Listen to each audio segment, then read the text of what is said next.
For the past decade, Al Sadat has been making boutique wines in KADESH BARNEA, an Israeli village at the border with Egypt. He has noticed changes on both sides of the fence since the fall of Mubarak, but he says it doesn't affect his life.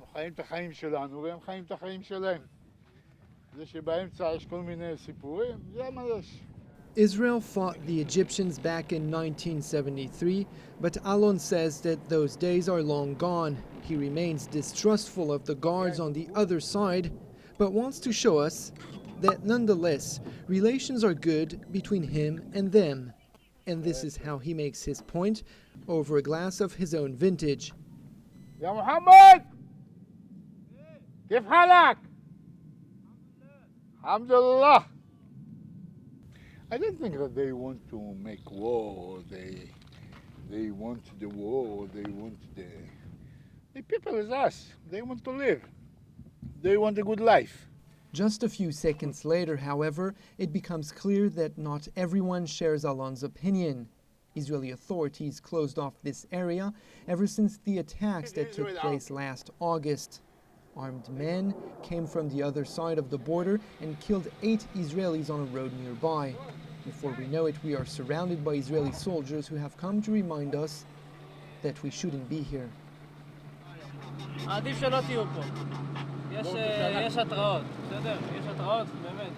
Alon agrees to leave and to introduce us to the civilian in charge of security at KADESH BARNEA.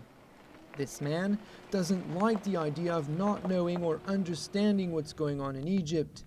He says that terror has never been an issue around here before, but that could change. שהשקט והפסטורליה הזאת יכולים להיחתך בשנייה.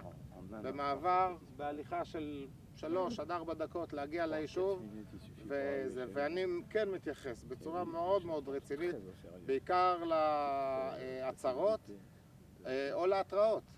Another element which contributes to rising tensions between Israel and Egypt is to be found in the south of the Gaza Strip, several meters underground.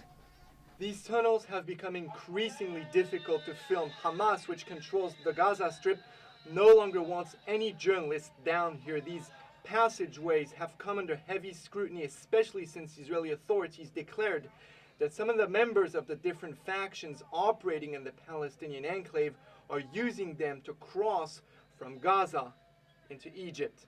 Israel accused Palestinian militants like these ones in Gaza of having made their way into the Sinai peninsula to launch the recent attacks, which seriously dented the 32-year-old peace agreement between Israel and Egypt.